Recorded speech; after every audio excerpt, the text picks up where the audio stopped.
Kajian Fathul Bari Syarah Kitab Sahih Al-Bukhari, Kitabul Azan, ya, judul besarnya Kitabul Azan. Sudah sampai kepada rangkaian bab tentang kaifiyat sholat. Sekarang bab ke-99.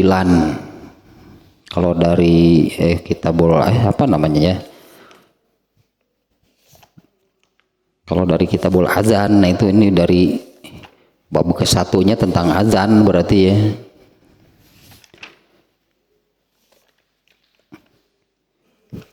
Ini sudah bab ke-99 nih. Ini coba lihatnya penasaran nih, sudah 99 bab, berarti bab pertamanya sebentar nih, mana Kitabul Azan nih. Iya betul, dari azan.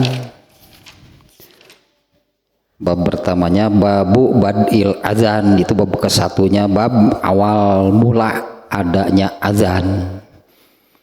Ya, terusnya sampai bab sekarang bab ke-10 99. Babul jahri fil maghrib. Ini masih tentang salat maghribnya. Bab sebelumnya babul qiraati fil maghrib, bab bacaan pada salat maghrib. Sekarang ini babul jahri fil maghrib, ya, bab jahar, bacaan jahar itunya pada waktu salat maghrib. Kalau sebelumnya babul qiraah, bab bacaan pada sholat maghrib.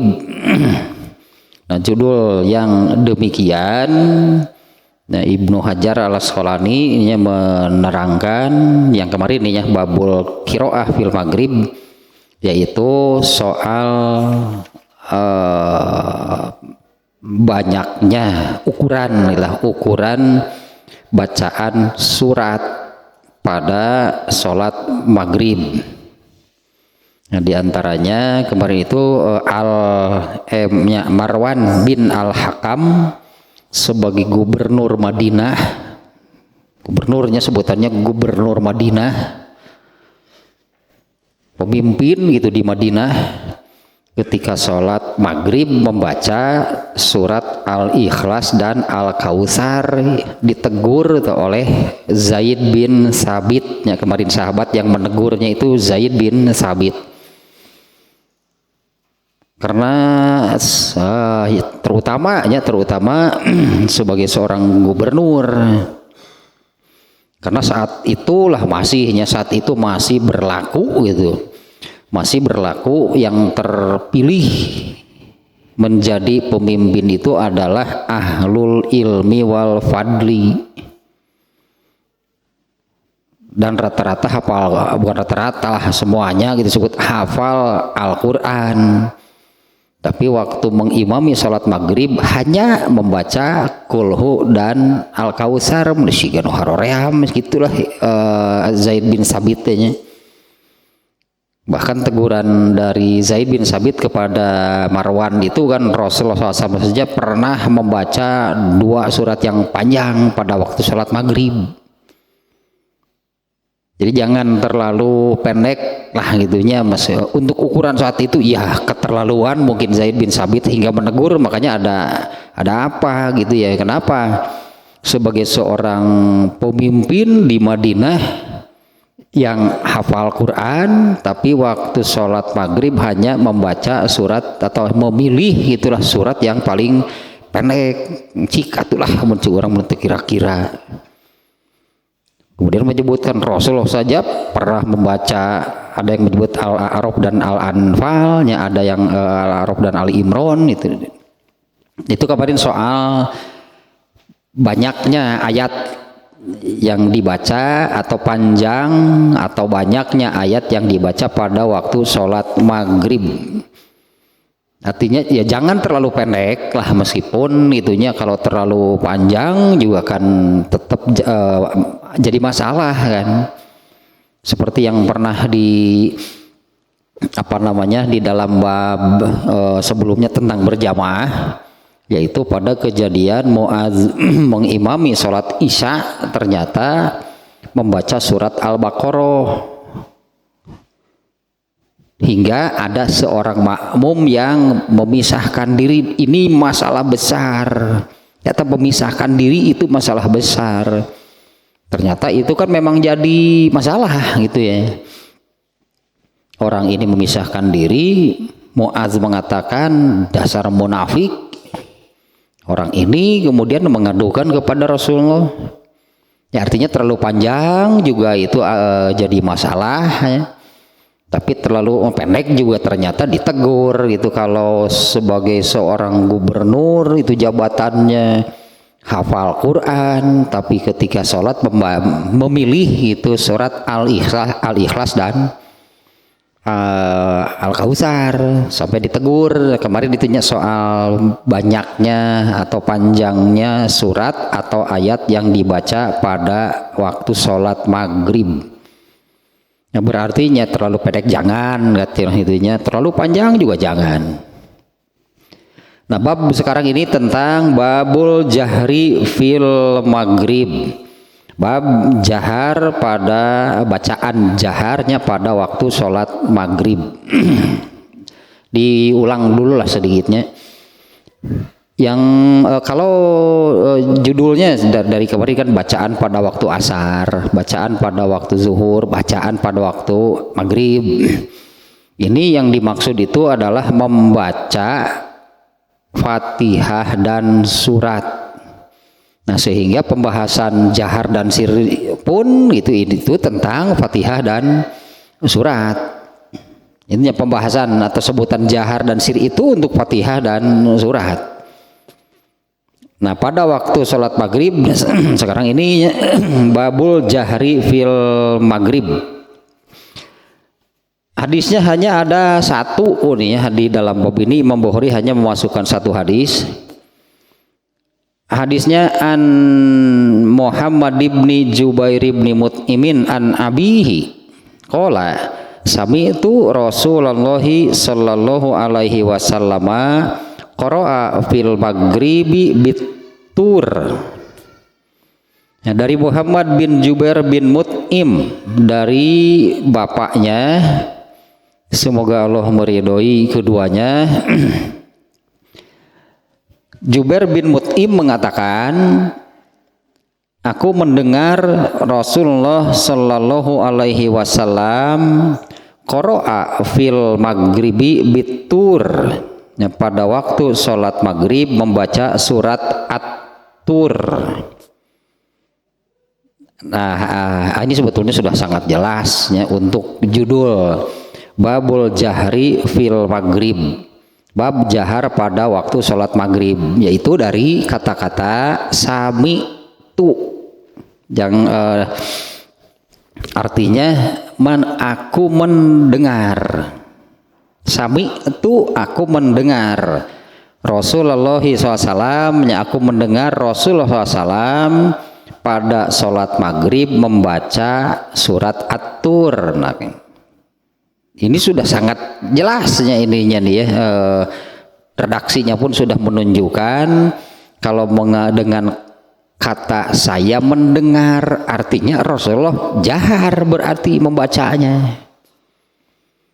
Nah, bedakannya dengan pada waktu sholat zuhur yang bacaannya sir,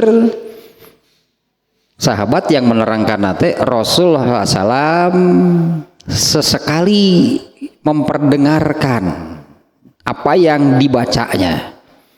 Ya, sesekali dan hanya sedikit-sedikit yang diperdengarkannya. Artinya itu ya sihir sebetulnya. Hanya kalau tidak demikian, kalau tidak ada bagian-bagian lahnya sedikit-sedikit yang sengaja oleh Rasulullah diperdengarkan. Kemarin itu seperti siapa kemarin yang nama sahabatnya yang bertanya kepada Khobab, Rasulullah itu membaca enggak? Nah, saat itu berarti Rasulullahnya beliau tidak memperdengarkan. Ya sebagian atau sedikit-sedikit itu ayat ketika sholat zuhur dari awal sampai akhir bacaan Rasulullah SAW itu tidak ada yang terdengar berarti. Nah ada sahabat yang tentunya belum tahu ya, makanya bertanya, apakah Rasulullah membaca pada waktu sholat zuhur tadi? Nah, Khobab mengatakan membaca, tapi kan bukan dari suara yang terdengar. Nah kalau ini hadis ini redaksinya sudah sangat jelas menunjukkan maghrib itu bacaannya jahar dengan kata-kata dari Jubair bin Mut'im, ya, sahabat yang menerangkan hadis ini. Sami tu Rasulullah sallallahu alaihi wasallam, aku mendengar Rasulullah SAW membaca fil maghrib pada waktu sholat maghrib biturnya surat At-Tur. Surat At-Tur itu surat keberapa? Kita lihat nih, jadi seberapa panjang gitu Rasulullah SAW membaca di waktu sholat maghrib nih, menurut hadis ini saja. Rasulullah membaca surat At-Tur pada waktu sholat maghrib. Surat keberapanya At-Tur deh? Nah sebentar nih. An-Nur, At-Tur gunung ya, artinya arti At-Tur itu gunung. Surat kesabaraha. Oh, surat ke-52, 49 ayat. Lumayan lahnya bertita, meskipun ternyata ayat-ayatnya pendek-pendek ya. Tapi seluruhnya ayatnya ada 49. Nah kemudian di hadis yang kemarin itu kan kata ibunya Ibnu Abbas. Nah ibunya Ibnu Abbas ketika mendengar Ibnu Abbas membaca surat Al-Mursalat pada waktu sholat maghrib, Ummul Fadl kemarin sebutannya ya, mengatakan untuk Al-Mursalat 50 ayat. Ya, Al-Mursalatnya jumlah ayatnya 50. Ini surat At-Tur 49. Ya sakitulah saat itu gitunya. Kan Rasulullah sendiri waktu kejadian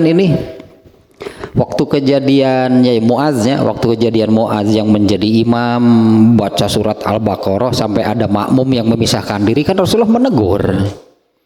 Panjang teuing itu gitulah kurang lebihnya, jangan terlalu panjang itu kalau bahkan bacaannya kan teguran Rasulullah SAW di situ keras gitu ya, dengan mengatakan afattanun anta,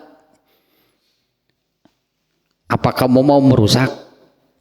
Karena ini berarti kejadian ada sholat berjamaah lalu ada yang memisahkan diri, rusak berjamaah itu berarti. Itu berjamaah itu jadi rusak ya, karena sampai ada makmumnya yang memisahkan diri. Makanya Rasulullah teguran dari Rasulullah itu kata-katanya seperti itu. Afattanun anta, apakah mau merusak? Nah, karena terlalu panjang lah saat itunya membaca surat Al-Baqarah. Nah ternyata Rasulullah sendiri kan 50 ayat. Mungkin bagi kita hari ini sholat maghrib ada yang membaca 50 ayat. Nah patanun dewae. Artinya kan relatif sih, makanya relatif lah panjang pendeknya. Dua hadis di sini yang menerangkan di bab yang kemarin Rasulullah SAW itu membaca surat Al-Mursalat ternyata 50 ayat jumlahnya. Nah hadis ini Jubair bin Mut'imnya mengatakan Rasulullah membaca surat At-Tur 49 ayat.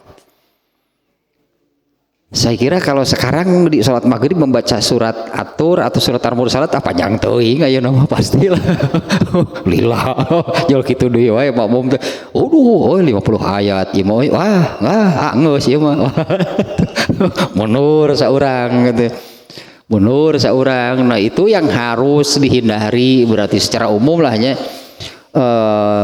Ya imam ini harus menghindari hal seperti itu. yang menyebabkan makmum itu jadi kesal gitunya, makmum itu jadi nggak suka, makmum itu ilfil dengan imam, kayak hoream kira berjamaah nama makmum teta. Artinya makmum itu jadi katakanlah kalau mau berjamaah lalu imamnya saya aing mah mending sorangan. Bisa jadinya demikian. Itu tuh diantara pelajarannya dari kasus Mu'adz itu. Ada juga kan selain Mu'adz itu Ubay bin Ka'ab juga pernah mengalami demikian. Yang sebagai seorang imam ternyata sampai ada yang tidak mau lagi berjamaah kalau diimami oleh Mu'adz. Ubay bin Ka'ab. Kalau Mu'adz bin Jabal kasusnya sholat Isya, kalau Ubay bin Ka'ab kasusnya waktu sholat subuh. Ada anak muda yang panjang teuing suratna nggak mau lagi berjamaah. Dia tegur lagi itu Ubay bin Ka'ab oleh Rasulullah. Karena pada dasarnya tetap saja sebetulnya membaca surat di dalam sholat itu bebas. Hari ini juga di di Masjidil Haram lahnya hari ini gitu. Di Masjidil Haram imamnya tidak terlalu panjang juga sebetulnya, tidak seperti inilah misalnya maghrib surat al-mursalat atau surat atur juga enggak ya, artinya tetap saja pada akhirnya akan panjang. Yang disebut panjang itu seberapa banyak ayat, itunya berapa panjang berapa lama relatif jadinya. Tergantung kebiasaannya, tergantung di kebiasaannya masing-masing. Apalagi kalau ini yang sebetulnya diantara apalah sebutannya sunnah yang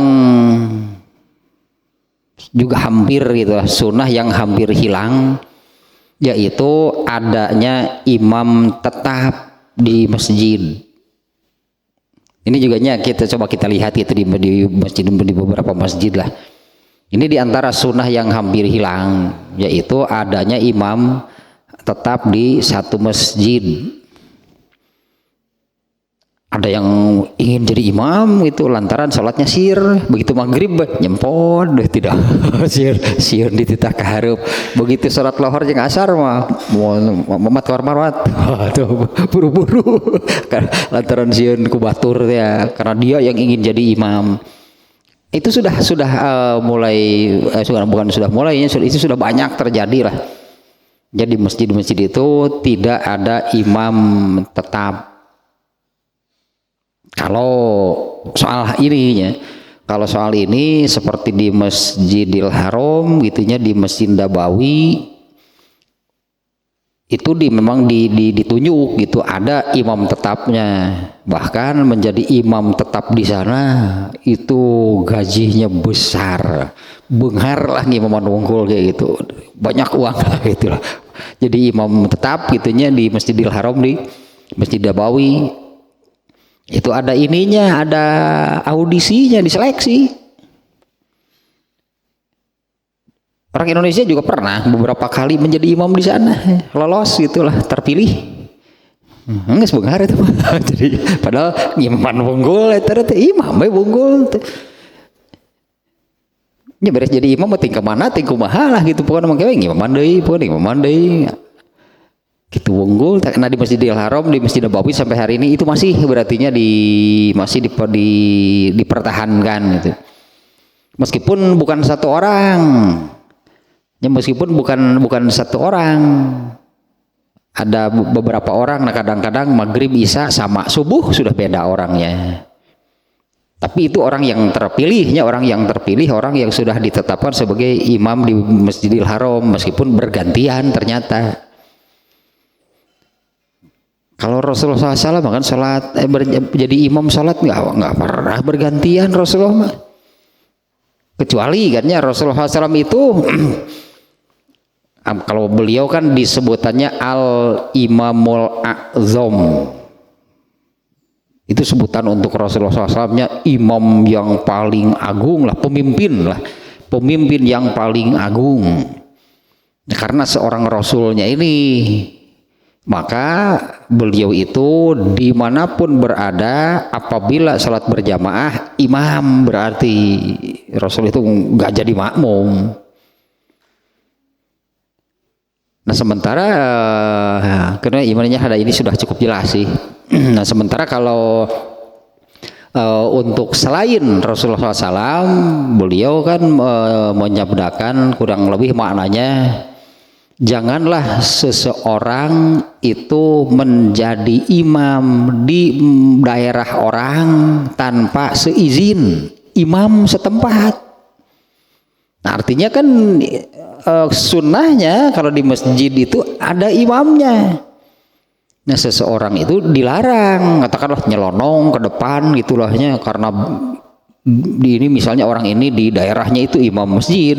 Ketika dia pergi kemana, lalu di sana juga dia ingin jadi imam, nyelononglah ke depan gitu tanpa izin imam setempat, itu haram. Nah kalau Rasulullah SAW pergi kemanapun, ya al-imamul a'zam, beliau itu imam. Di Masjid Nabawi, ya apalagi Rasulullah itu kan di sana rumahnya gitu, bahkannya nempel kan, rumah Rasulullah itu kan nempel ke Masjid Nabawi. Jadi 5 waktu itu Rasulullah itu 5 waktu sholat berjamaah pasti ada. Rasulullah itu 5 waktunya dalam sehari semalam itu berjamaah sholat wajib, Rasulullah pasti ada sebagai imam, kecuali apabila beliau sedang pergi. Nah, Rasulullah menunjuk wakilnya, di antara yang ditunjuk oleh beliau sebagai wakilnya apabila beliau sedang tidak di Madinah itu adalah Ibnu Umi Maktum. Itu pun tetap lagi selama Rasulullah tidak ada, ya inilah imamnya yang ditunjuk oleh Rasulullah SAW. Nah ininya diantara sunnah yang hampir hilang, yaitu ada imam tetap, karena ada adab-lahnya terkait dengan imam di satu masjid. Di antaranya yang tadinya bahwa Rasulullah melarang seseorang itu menjadi imam di masjid orang tanpa seizin imam setempat. Sudah itulah kalau berjamaah ke masjid ini beda lagi. Ketika berjamaah salat apa imamnya beda lagi. Malah banyak yang begitu datang ke sana, kita ini bukan orang sana tapi didorong biasa didorong jadi imam nu jahar mah gitu. Maka sugantinya mempersilahkan tek dari salat tohor mah manehna nu kahareup ulah batur. Seriweuh lah nukar itu. Nukar itu. Kalau berjamaah zuhur asar kan sirnya tidak ada bacaannya yang terdengar. Nah, mungkin pertimbangannya itu, makanya dia ini jadi imam. Kenapa itu apalun dia bacaannya nawan gitu lah. Tapi kalau salat maghrib, salat isya kan jahar bacaannya terdengar. Dia merasa, mungkinnya dia merasa baca Qurannya juga jelek gitulah, sehingga orang lain lah kalau salat maghrib isya subuh mah mun asar mat komar mat biasa ulah ku batur teh ya. Si komar dititah komat atuh mat komar mat darusuh bisi ku batur ya imamanana. Itu banyaknya terjadinya. Dah agak melebar lah sedikitnya ke masalah lain tentang ini. Jangan-jangan malah semakin banyak lagi gitu kan, jangan-jangan malah semakin banyak sunnah yang hilang. Di antaranya ini, bahkan mungkin ini kita semua sama nih, pernah nggak melihat orang wudhu mengusap sepatu? Pernah nggak melihat orang wudhu mengusap? Bukan mencuci kakinya, hanya ketika wudhu bagian mencuci kakinya itu bukan mencuci kaki tapi mengusap sepatu, padahal syariat itu ada. Pernah ada yang melihat? Ya, artinya syariat itu berarti ya mana yang gitu yang pernah sudah tidak pernah melihat lagi gitu ada yang melakukannya. Padahal kalau jadi pilihan sebetulnya jadi pilihan kedua lah gitu, tetap yang pokok, yang utama wudhu itu mencuci kakinya seperti di ayat Qur'annya tentang wudhu itu kan fagsilu wa'ar julakum ilal ka'bain, dan cucilah kaki kalian sampai dengan mata kaki. Nah, di samping itu yang pokok ternyata ada syariat mengusap sepatu. Awal keberadaannya syariat mengusap sepatu itu yaitu Rasulullah itu pertama kali itulahnya mengusap sepatu waktu wudhu itu untuk memberi jariah kepada Raja Najasyi. Nah, sepatu yang diusap oleh Rasulullah itu adalah pemberian dari Raja Najasyi oleh Rasulullah, dibalas dengan jariah amal. Balasan dari Rasulullah itu diberi dengan jariah amal. Artinya Raja Najasyi itu dapat apa dari memberi sepatu ini? Dijadikan syariat, katakanlahnya dijadikan syariat mengusap sepatu waktu wudhu. Artinya kalau kemudian itu ada yang mengamalkan demikian, maka Najasyi kebagian pahalanya. Karunya Raja Najasyi itu beri pahala atau beri seger wudhu mengusap sepatu. Asa aneh. Ya aneh karena tidak pernah melihat, kita sendiri tidak pernah melakukan gitu kan. Ini diantara sunnah yang hampir hilang. Wudhu mengusap sepatu. Kalau di zaman Rasulullah mah itu cukup banyak ya yang melakukannya. Di zaman Rasulullah SAW itu cukup banyak yang melakukan demikian, wudhu dengan mengusap sepatu. Bahkan Ali bin Abu Thalib mengomentari ini ya. Ya ini beliau ini Ali bin Abu Thalib orang cerdas ulama ini ya. Ali bin Abu Thalib mengomentari tentang mengusap sepatu ini, tentang hal ininya. Kalau menurut logika, menurut akal, mengusap sepatu waktu wudhu itu mestinya bagian bawah gitu, karena yang kotor itu kan bagian bawah kan, yang dipakai berpijak gitunya kena tanah lah, anggap gitu kotor. Tapi ya sedemikianlah syariatnya. Mengusap sepatu waktu wudhu itu yang diusap bagian atasnya. Dan yang namanya diusap itu seperti tayamum. Kalau ini sepatu misalnya ya, wudhu mengusap sepatu hanya begini saja. Jangan basah, kalau basah dicuci, namanya bukan diusap, atau disikat di sabunan atau dikumah, berarti diusap lah. Ininya bagian atasnya hanya satu jalan gitu ya. Ini bagian dalam lah itu, bagian luar. Itu mengusap sepatu waktu wudhu itu sama lah gitulahnya, sama dalam hal apanya ya, sama dalam hal kalau boleh disebut kekuatannya dalam menghilangkan hadas dengan mencuci kaki. Dan kalau kemudian ada dibedakan, kalau untuk orang yang sedang safar boleh terus menerus wudhunya mengusap sepatu selama 3 kali 24 jam. Ya 3 kali 24 jam ya masa berlakunya. Kecuali kalau junub. Ya kalau junub kan harus mandi bukan wudhu. Berarti kalau di tengah waktu tersebut junub, berarti boleh mengusap sepatunya berakhir ketika junub, meskipun baru sehari setengah misalnya. Kalau untuk yang tidak safar, boleh terus menerus wudhunya mengusap sepatu selama 1 kali 24 jam. Artinya ketika mau sholat subuh pakai sepatu wudhu, mau wudhu pakai sepatu, usap sepatunya. Apa waktu sholatnya sepatu itu harus dipakai? Nggak ada kaitan dengan waktu sholatnya. Ini soal wudhu, tidak mencuci kaki tapi mengusap sepatu. Ketika mau sholat buka sholat, coba ke masjid pakai sepatu. Ya kalau sholat ke masjid pakai sepatu sekarang kan nggak bisa. Tapi syariat itu tetap ada. Nanti waktu mau sholat zuhur, usap lagi sepatunya. Dan kalau wudhunya di rumah pasti kelihatan aneh. Kalau wudhunya di rumah pasti kelihatan aneh. 10 menit lagi mau zuhur, wudhu pakai sepatu. Kan istrinya nanya mau kemana? Istrinya yang nanya, mereka mana Pak? Udah wudhu. Wah, kenapa mau wudhu malah pakai sepatu? Aneh karena nggak pernah melihat.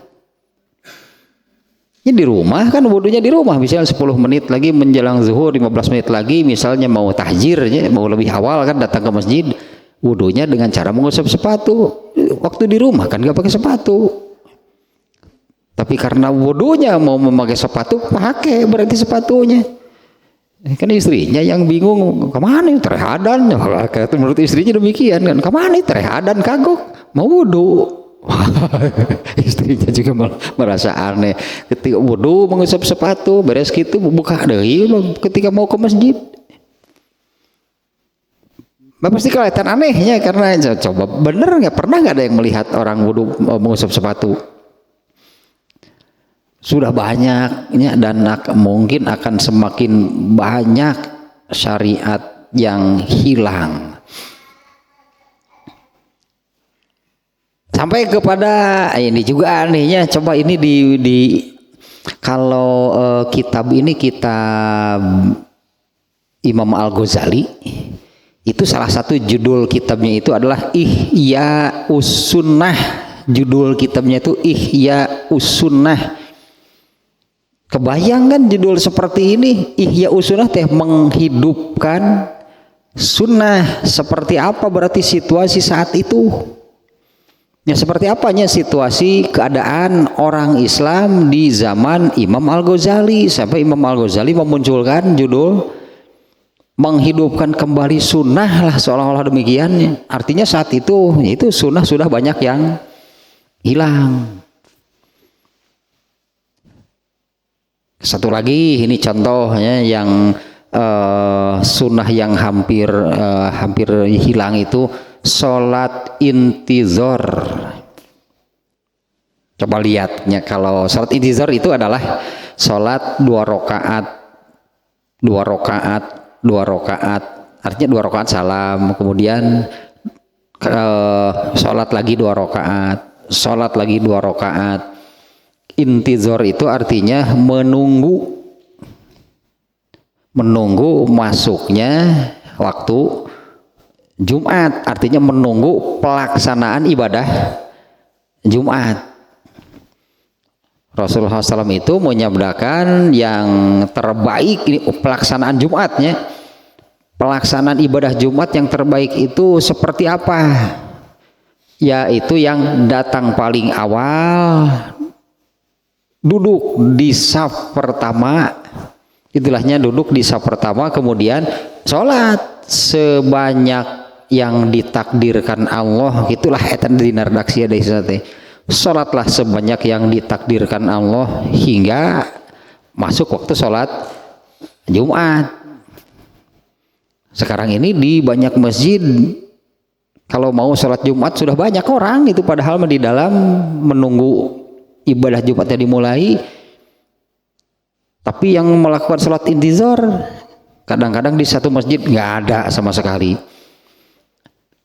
Sekarang ini karena ada HP gitu, aya nemukaan HP gitu teh, aya nu chatting itu WA ya turek Jumatan mari itu chatting jeung saha gitu dengan sesama yang mau Jumatan juga. Banyak sekarang ini malah buka HP, ada yang baca Quran, ada yang tidak buka HP juga hanya diam saja duduk. Tidak ada satupun yang mengerjakan sholat tersebut. Kalaupun ada hanya 1-2 orang. Ini diantaranya ini sunnah itu sudah banyak yang hilang. Nah, saya ingat ada Imam Ghazali menulisnya kitab, salah satu kitab tulisan Imam Al-Ghazali itu judulnya Ihya Us-Sunnah, yang menghidupkan kembali sunnah. Terbayang gitu kan dengan judul seperti itu, maksud Imam Al-Ghazali apa? Berarti saat itu ya sunnah itu sudah banyak yang mati. Ari ihya atau menghidupkan itu berarti menghidupkan yang mati. Matinya sunnah itu oleh apa? Matinya sunnah itu oleh apa? Hadisnya nih hadis yang mematikan sunnah, yang membunuh lah sebutnya, membunuh sampai mati berarti mematikan. Hadisnya yang ini, ma min ummatin ibtada'at ba'da nabiyyiha fi diniha illa ado'at mislahu minas sunnah. Tidak ada satu umat pun yang memunculkan ini adalah memunculkan sesuatu yang sebetulnya ini bukan dari agama, artinya dimunculkan sendiri oleh pemeluknya yang sebetulnya itu bukan dari ajaran agamanya. Karena hadis ini bukan hanya Islam, ibtada'at ba'da nabiyyiha, di semua agama ternyata ini terjadi. Di semua agama, berarti di agama-agama sebelumnya itu terjadi. Umatnya itu bukannya mengamalkan apa yang ada di dalam ajaran agama itu, tapi malah memunculkan sendiri. Lalu mereka menyandarkan bahwa ini dari agama. Tidak ada satu umat pun yang memunculkan sesuatu yang baru, pasti di luar ajaran agama yang sudah ada, kecuali apa yang dimunculkan ini akan mematikan, akan menghilangkan sunnah yang sebetulnya yang ada di dalam agama itu. Dengan kata lain, bid'ah tak eta pembunuh sunnah mah. Kalau orang melakukan bid'ah pasti tidak mengamalkan sunnah. Satu bid'ah dimunculkan, satu bid'ah berarti akan hilang karena ini yang diamalkan. Dua bid'ah dimunculkan, dua sunnah akan hilang. Semakin banyak bid'ah yang dimunculkan, semakin banyaklah sunnah yang hilang. Tata sebetulnya pembunuh sunnah mah, meskipun yang tadinya ketika bukan karena itu sih, bukan karena itu. Misalnya orang tidak ketika wudhu tidak ada yang mengusap sepatu, barangkali karena memang tidak mengenal ada syariat mengusap sepatu ketika wudhu, taunya hanya mencuci kaki kalau wudhu, jadi hanya itu yang dilakukan. Syariat mengusap sepatunya hilang. Ketika melihat ada orang yang melakukan demikian, bengong, aneh, nah wudhu nanti gitu itu balik gitu. Jadi, nah wudhu nanti gitu, tidak mencuci kaki malah mengusap sepatu. Nah kembali ke sini nih, sebetulnya kalau dari hadis ini sudah sangat jelas sihnya. Babul jahri fil maghrib. Saya melihat ini penjelasan Ibnu Hajar Al-Asqalani pun ya, di dalam hadis ini hanya tentang rawinya, di mana ada salah seorang rawi yang ketika menerima hadisnya itu masih dalam keadaan kafir. Lalu dia sampaikan hadis itu setelah masuk Islam. Boleh nggak gitu yang demikian? Tadi banyak artinya hadisnya bisa diterima nggak gitu ya? Kalau ada orang yang mendengar misalnya, atau melihat, menerima gitunya, menerima sebutlah, meskipun bukan sebagai muridnya. Menerima dia melihat atau mendengar gitu Rasulullah SAW ketika masih kafir, lalu dia riwayatkan hadis itu ketika sudah masuk Islam. Ini salah satunya kejadian yang ini. Ada seorang sahabat yang menerangkan ini, menerangkan awal Rasulullah SAW tabligh. Tabligh itu menyampaikan, arti tabligh itu menyampaikan. Kalau dakwah artinya mengajak. Jadi yang dilakukan oleh Rasulullah itu adalah tabligh. Beliau ini menyampaikan agama Islam kepada orang-orang dan dakwah, mengajak orang masuk Islam. Nah, awal Rasulullah SAW, awal-awal gitulahnya tabligh dan dakwah itu dengan cara pergi ke tempat ramai, pasar sebutlahnya, di sana pasti banyak orang. Dan awal-awal Rasulullah mentabligkan, menyampaikan ajaran Islam itu adalah urusan akidah, sama dengan nabi-nabi sebelumnya. Sahabat ini mengatakan, saya waktu itu melihat seseorang gitu yang mendatangi tempat ramai, kemudian dia mengatakan, ya ayuhan nas, qulu la ilaha illallah tuflihu. Wahai orang-orang, ucapkanlah tidak ada Tuhan selain Allah, pasti kalian beruntung. Nah, di belakang orang ini ada seseorang yang perawakannya tinggi, kulitnya merah, matanya juling, rambutnya dikepang dua. Nah, orang ini setiap kali orang tadi mengatakan demikian, orang ini lalu menimpalinya dengan mengatakan, jangan diikuti, dia ini pendusta, dia ini dukun, dia ini orang gila, gitu bahkan. Nah, ini kan di awal-awal Rasulullah tabligh dan dakwah tentang Islam. Nah, setelah sahabat ini kemudian masuk Islam, dulu melihat kejadian itu dia sendiri belum masuk Islam. Setelah masuk Islam, kemudian ternyata itu saat itunya orang yang tabligh dan dakwah itu adalah Rasulullah SAW. Dan orang di belakangnya yang selalu mengikuti kemanapun Rasulullah pergi, dan apabila Rasulullah mengatakan sesuatu, orang ini lalu menimpali, dia itu Abu Lahab. Nah, Abu Lahab seperti itu dulunya menghalangi orang-orang untuk masuk Islam. Kemana Rasulullah pergi diikuti. Itu yang saya katakan kemarinnya dalam Kitabul Adab.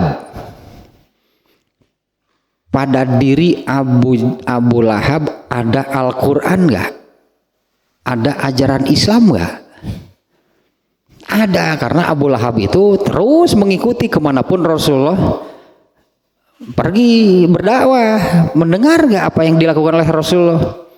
Ya mendengar. Melihat nggak apa yang dilakukan oleh Rasulullah? Melihat. Artinya ada di kepala Abu Lahab, Islam itu ada.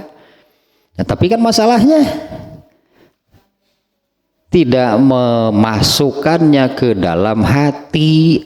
Makanya kan khuluk Abu Lahab apa? Bukan Islam. Padahal Islam itu ada di dalam kepala Abu Lahab. Waktu turun surat Al-Lahab, Abu Lahab ada nggak?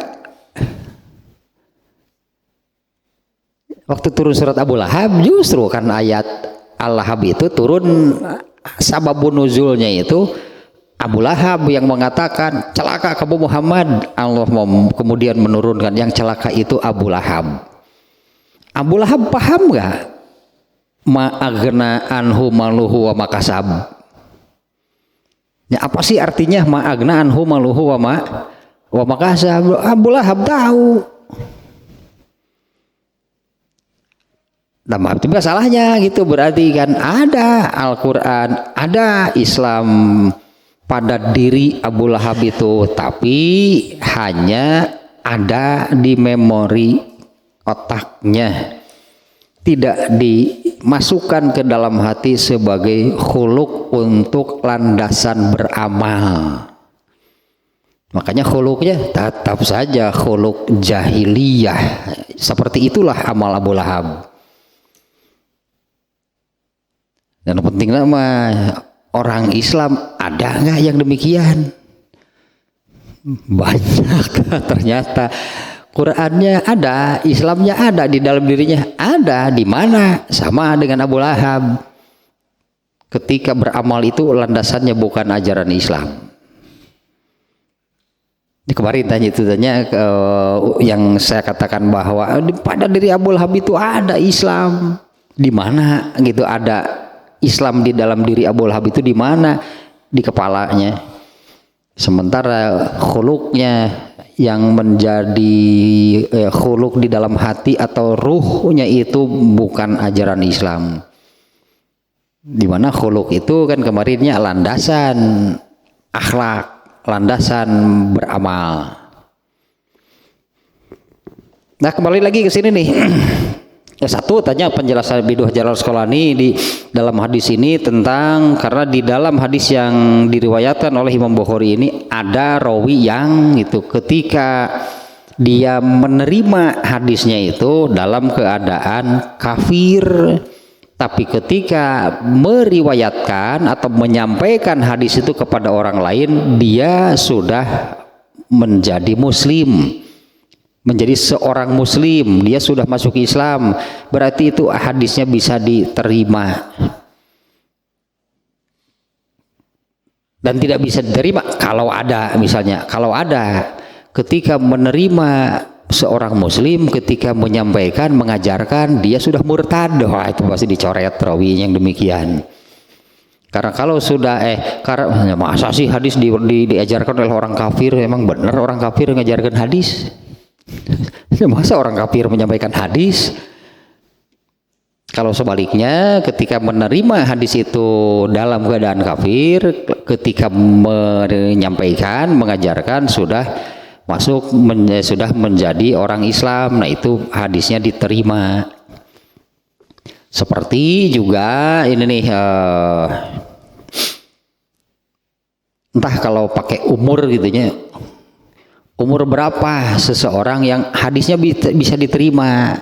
Ketika menerima masih anak-anak, tapi ketika menyampaikan itu sudah baligh lah gitunya, karena syarat seorang rawi itu harus sudah baligh. Atau rawi ada balita mah kumaha? Makanya rawi ada balita atau masih anak-anak lah. Ini juga ada kejadiannya seperti ini. Alah saya lupa lah gini nama sahabatnya. Si sahabat ini sampai mengatakan aku ingat gitunya, aku ingat nih apa yang pernah dia terima, dia alami bersama Rasulullahnya. Aku ingat, aku pernah disembur ketika Rasulullah wudhu, berkumur-kumur kan di dalam wudhu ada berkumur. Ketika Rasulullah SAW wudhu, setelah berkumur Rasulullah itu menyemburkan airnya ke muka. Ini nih sahabat ini ternyata jadi sejarah bagi sahabat itu, jadi kebanggaan. Saya mau pernah disembur oleh Nabi. Ternyata jadi kebanggaan. Nah aku ingat itu pernah mengalami demikian. Dia mengatakan aku ingat itu karena itu dialaminya ketika masih anak-anak. Sekitar lah kalau pakai umur mungkin sekitar 6 tahunan lah gitunya, kurang lebih umur 6 tahunan mengalami kejadian demikian, lalu diajarkan setelah dia ini baligh itu bisa diterima. Nah kalau di hadis ini ada rawi yang gitu waktu menerima hadisnya kafir, ketika mengajarkannya sudah muslim. Kemudian satu lagi nih catatannya nih ya.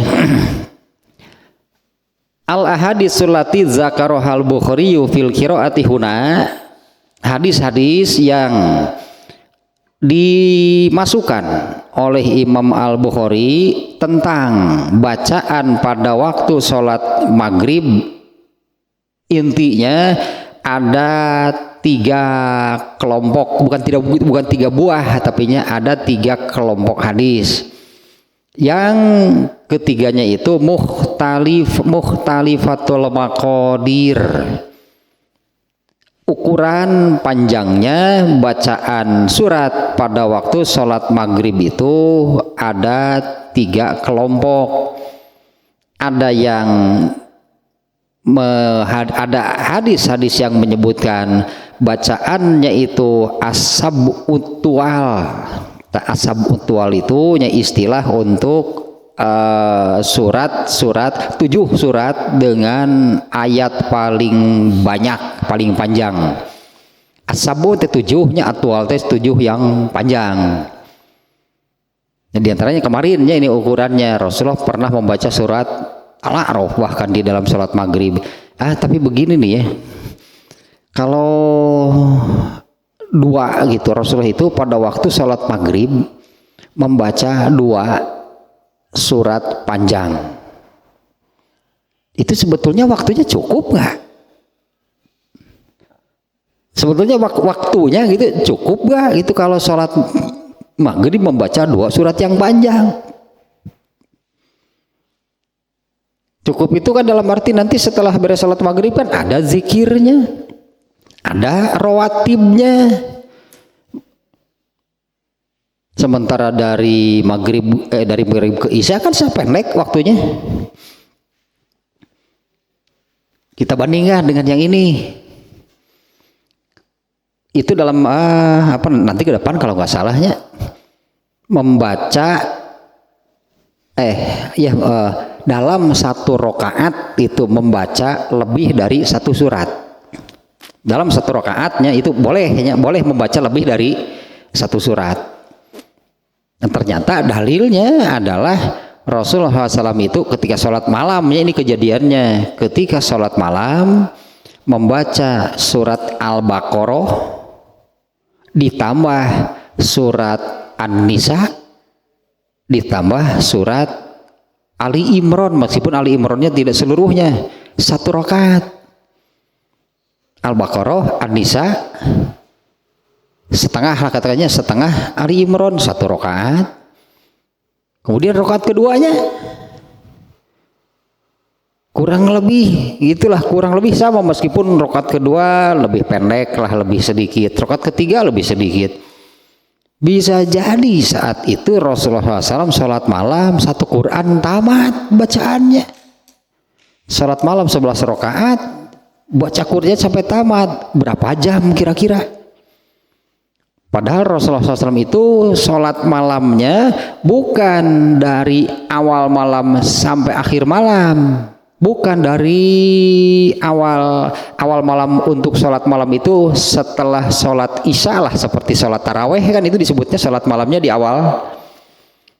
Sholat malamnya di awal malam itu seperti sholat tarawih di bulan Ramadan.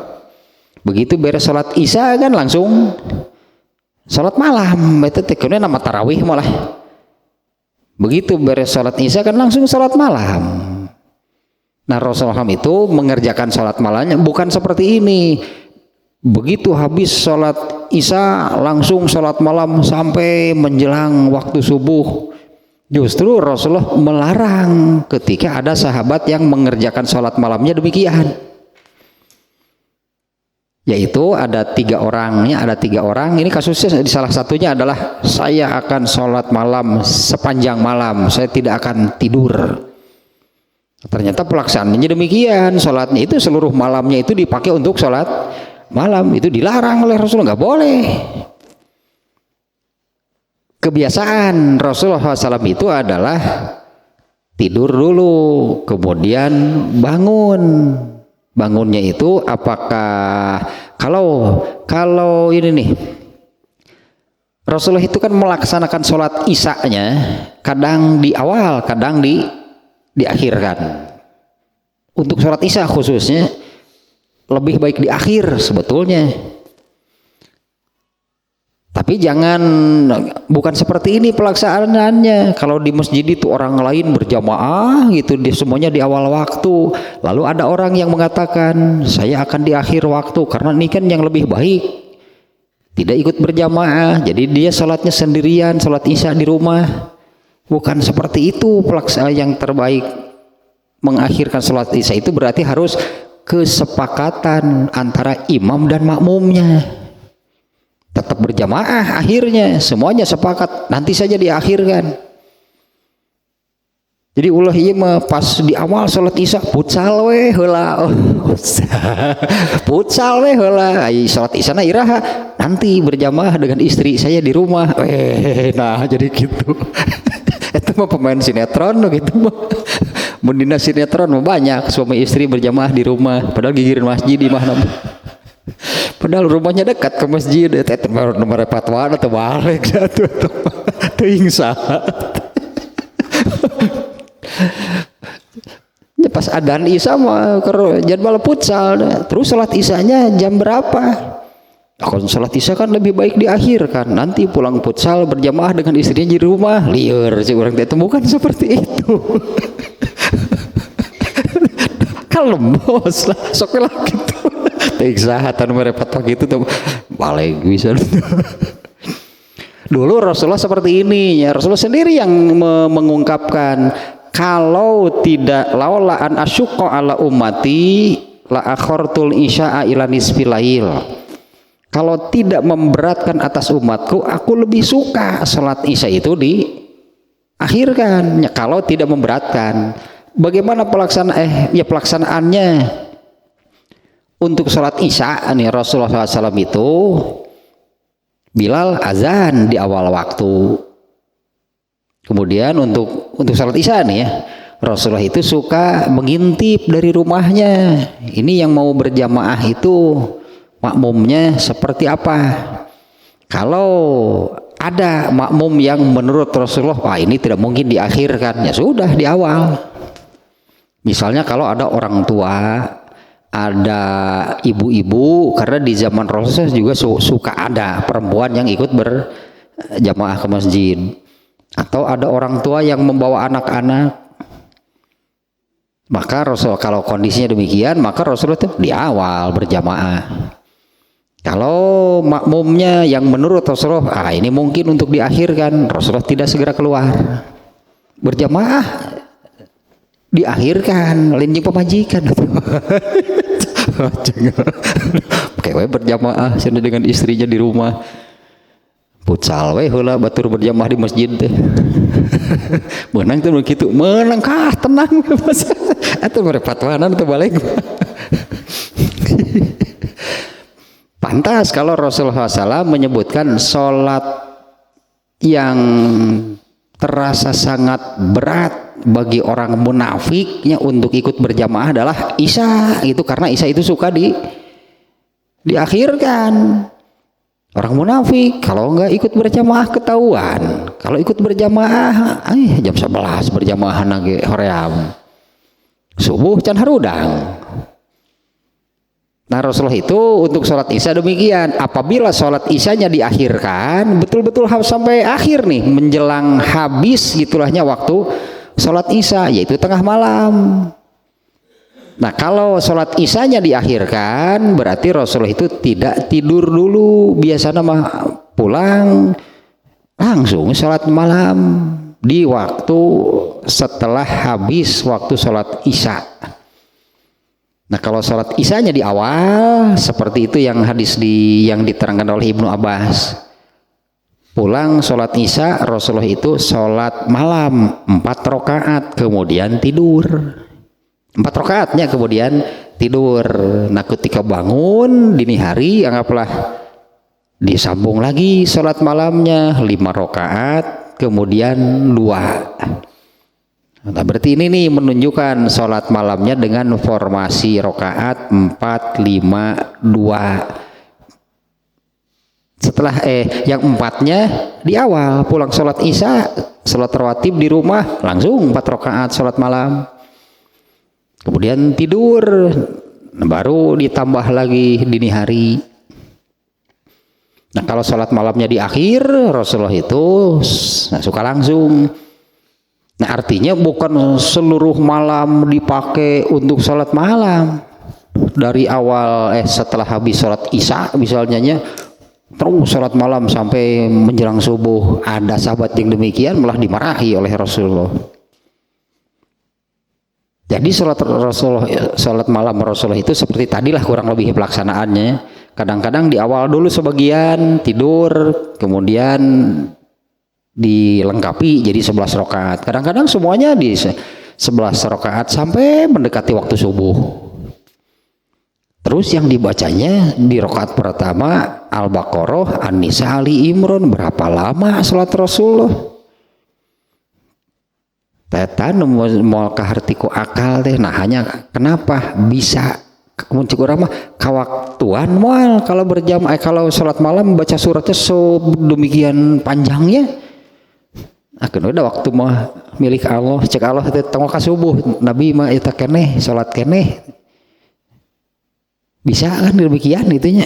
Karena kalau secara logika nggak akan keburu sebetulnya. Kalau sholat malam harus dimulai jam berapa? Kalau satu rakaatnya saja sekian panjangnya ayatnya. Al-Baqarah tambah An-Nisa tambah Ali Imran. No asli Ali Imran nanya bukan bukan alias, no asli Ali Imran. Di alias apa jadi tadi balik di kena kulhu no asli Ali Imran. Nah, kadang ada yang kemudian bacaannya bacaan salat Rasulullah SAW itu pasti bukan bacaan karena banyak ayat yang dibacanya maka bacaannya cepat itu enggak. Rasulullah tartil pasti bacaan Rasulullah. Bacaan Al-Baqarah dibaca dengan tartil berapa lama coba?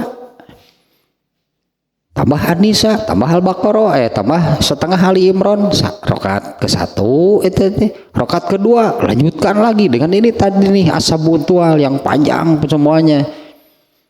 Kalau bukan Rasulullah mau nggak akan keburu sebetulnya waktunya. Kalaupun demikian berarti harus dari awal malam, berartinya habis sholat isya langsung sholat malam, itu pun bacaannya bacaan yang cepat itu anggar karena bacaannya sangat banyak, ayat yang dibacanya sangat banyak, sangat panjang. Nah kembali ke sini nih yang hadis yang diriwayatkan oleh Imam Al-Bukhari tentang bacaan pada waktu sholat maghrib. Nah, ternyata ininya Ibnu Hajar Al-Asqalani juga mengarah ke sana, padahal ini babnya bab jahar. Karena kalau tentang jaharnya langsung jelas gitulahnya dengan redaksi hadis di mana Jubair bin Mut'im sebagai sahabat yang meriwayatkan hadis ini mengatakan aku mendengar, berarti jahar, nggak ada kesimpulan lain itu mah. Kan berarti jaharnya karena ada yang terdengarnya, jahar namanya. Nah ternyata kalau hal tersebutnya dari penjelasan ini tentang di bab ini Ibnu Hajar Al-Asqalani tidak membahas jaharnya ya, karena itu memang sudah cukup jelasnya dengan kata sami itu. Nah, ini sedikit lagi yang barusan ya. Tentang bacaan pada waktu sholat maghrib, hadis-hadis tentang bacaan pada waktu sholat maghrib yang diriwayatkan atau dimasukkan oleh Imam Al-Bukhari ke dalam kitab sohihnya itu terbagi menjadi 3 kelompok dan 3 kelompok itu berdasarkan banyaknya atau panjangnya ayat yang dibaca. Ada yang menyebut pada waktu sholat maghrib itu dengan membaca as-sab'utual seperti teguran Zaid bin Sabit kemarinnya kepada siapa? Marwan bin Al-Hakam. Ini yang kemarin di hadis yang kedua, kata Zaid bin Sabit, ma laka taqra'u fil maghribi kisorin. Kenapa kamu ini pada waktu sholat maghrib membaca surat yang sangat pendek? Di hadis lain ternyata membaca Al-Ikhlas dan Al-Kautsar. Waqad sami'tu nabiyya, sungguh aku pernah mendengar Rasulullah SAW yaqra'u, membaca pada waktu maghrib itu bitulayaini, 2 surat yang sangat panjang. Ternyata nih Al-A'raf seberapa ayat coba Al-A'raf teh 100 berapanya Al-A'raf teh 206. Salat maghrib membaca 206 ayat, keburu nggak? Gitu masalahnya, keburu nggak? Kan harus wirid setelahnya, kan ada rawatib setelahnya. Nah, tengah, pokoknya masa Rasulullah melewatkan rawatib.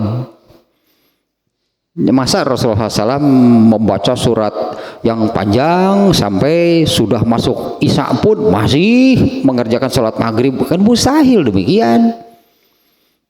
Tapi ternyata kan Al-A'raf itu 206 ayat.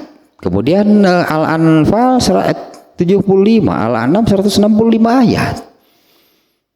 Kata Zaid bin Sabit, aku pernah mendengar Rasulullah SAW membaca 2 surat yang panjang, yaitu dari kelompok As-Sab'ut Tuwal namanya. 7 surat yang jumlah ayatnya paling panjang. Kemudian At-Tur min Tuwalil Mufassal. Kalau surat At-Tur itu termasuk surat yang panjangnya pertengahan.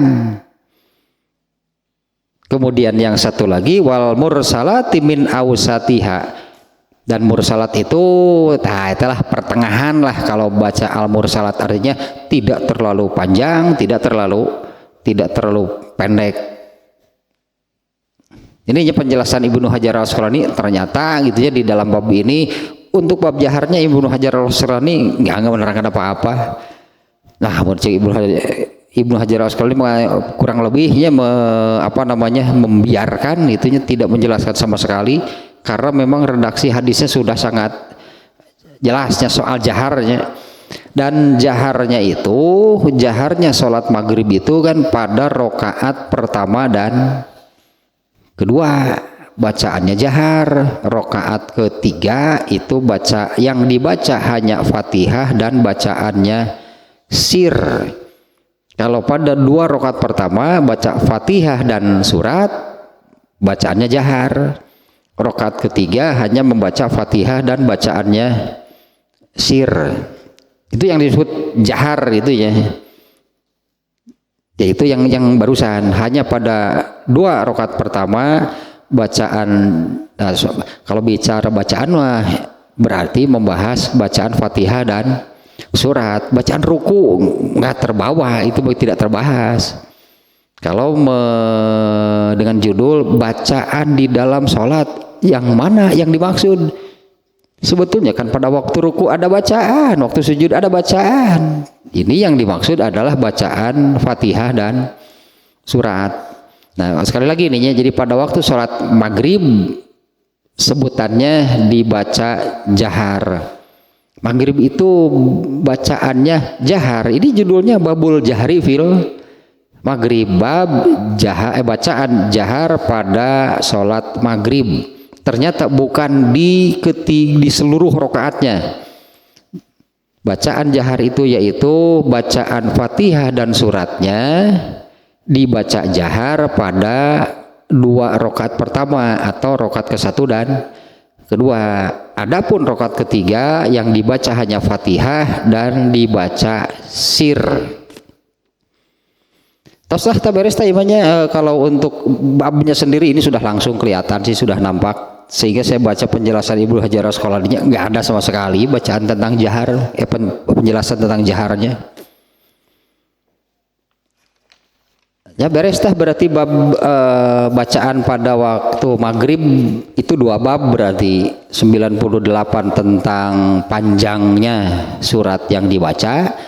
Bab ke-99 ini tentang jaharnya bacaan pada waktu sholat maghrib.